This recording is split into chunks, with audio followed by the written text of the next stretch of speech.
I'm smart, you're dumb. I'm big and you're small. I'm right, you're wrong. And there's nothing you can do about it.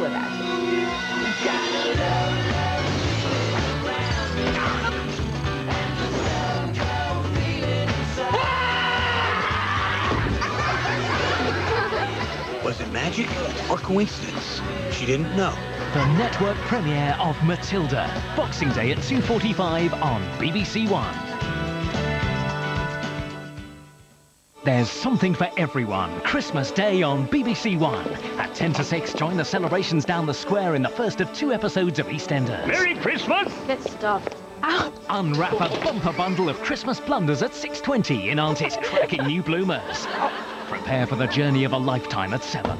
With an all-star cast in Charles Dickens' timeless classic, David Copperfield. Do we understand each other? I asked you a question! And with the EastEnders getting into the spirit of the season at 8:30. All right, yeah. Oh, why don't you watch the telly for a bit? It's an unforgettable Christmas Day on BBC One.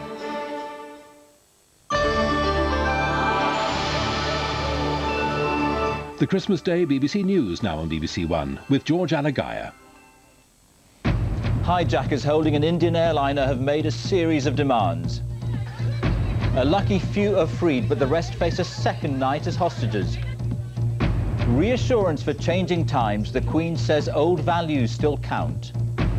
And building the barricades in preparation for another night of fierce wind and rain.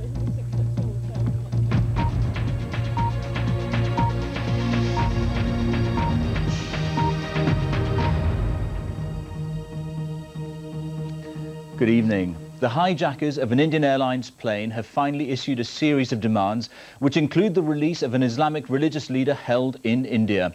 Over 160 passengers still trapped inside the plane now face a second night as hostages. The jet was hijacked after leaving Kathmandu. It arrived early this morning in the Afghan city of Kandahar after some passengers were released in Dubai. It's more than 30 hours since the hijacking of the Indian Airlines jet, which has been on a terrifying tour of South Asia and the Middle East. But it's only now that those responsible are reported to have made a list of detailed demands, chief among them the release of an Islamic religious leader held in India. 27 of the passengers, mostly women and children, clearly distressed by their ordeal, have already been freed during a stop in Dubai. They were exchanged for food and fuel before the plane travelled to Afghanistan. Knowing that one passenger has been killed and that 4 others may also be dead, the Indian government is desperate to resolve the crisis without further bloodshed. The primacy of approach that India has adopted is earliest termination of hijacking and the safe return of passengers, crew and aircraft. Relatives have been grieving the loss of the dead passenger named as Ripon Katyal, whose new bride Rachna is still a hostage on the plane. Like many others, they were returning from their honeymoon. Families and friends of the remaining 160 passengers and crew are waiting desperately for news from Afghanistan. John McIntyre, BBC News. In her Christmas message, the Queen has spoken of the anxiety many feel about the future.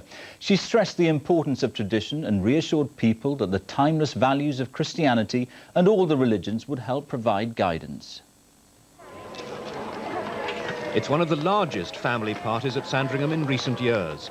By tradition, the royal family attends morning service on the estate and then gathers to watch the Queen's Christmas message. Once in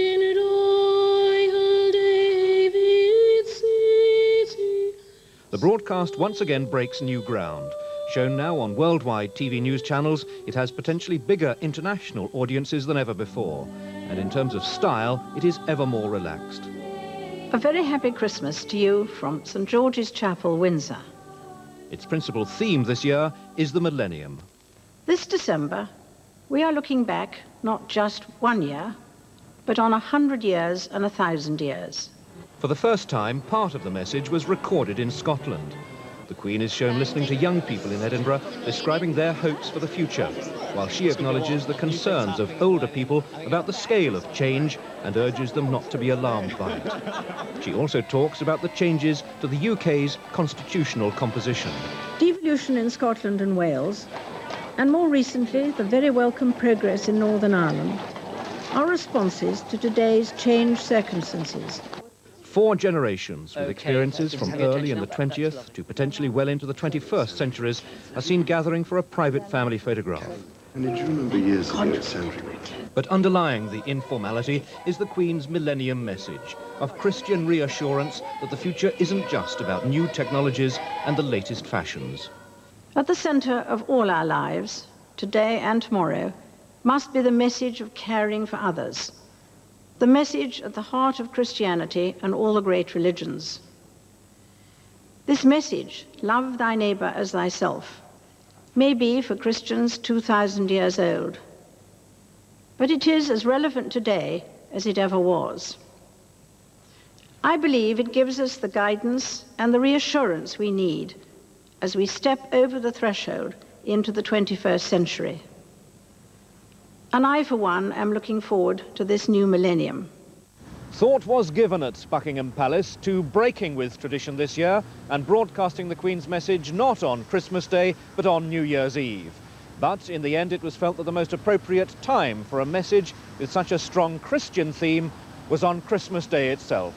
Nicholas Witchell, BBC News, Buckingham Palace. The Archbishop of Canterbury too has said people should have no fear of the challenges of the new millennium. In his Christmas sermon at Canterbury Cathedral, Dr. George Carey said that even though the future was unknown, the Christmas message pointed the way. And the Pope has delivered his traditional Christmas message at St. Peter's in Rome. He called for a ban on what he called the senseless use of arms and said hatred had doomed individuals as well as entire nations. As usual, thousands of pilgrims crowded into St. Peter's Square to hear the Pope's address. Reports from Chechnya say the Russians have begun what could be their final assault on the Chechen capital Grozny. After another night of shelling, columns of tanks are closing in on the city from several directions. The long-awaited assault is underway. Grozny was pounded by artillery in the hours before the attack. The Russians attempting to soften up the Chechen capital's defences. Russian armour moved in on the besieged city. We saw column after column heading towards the front line. This soldier says we're going to Grozny, but behind the smiles, the young conscripts are nervous. In Grozny, as many as 40,000 civilians face a terrible few weeks. After months of hiding in cellars to avoid all the shelling, they'll now have to cope with fighting right outside their homes. The well-armed Chechen Islamic rebels who are demanding independence will put up stiff resistance. Even though they're outnumbered, they have the advantage of knowing the layout of the capital much better than their attackers. The Russian offensive against a heavily populated city will raise more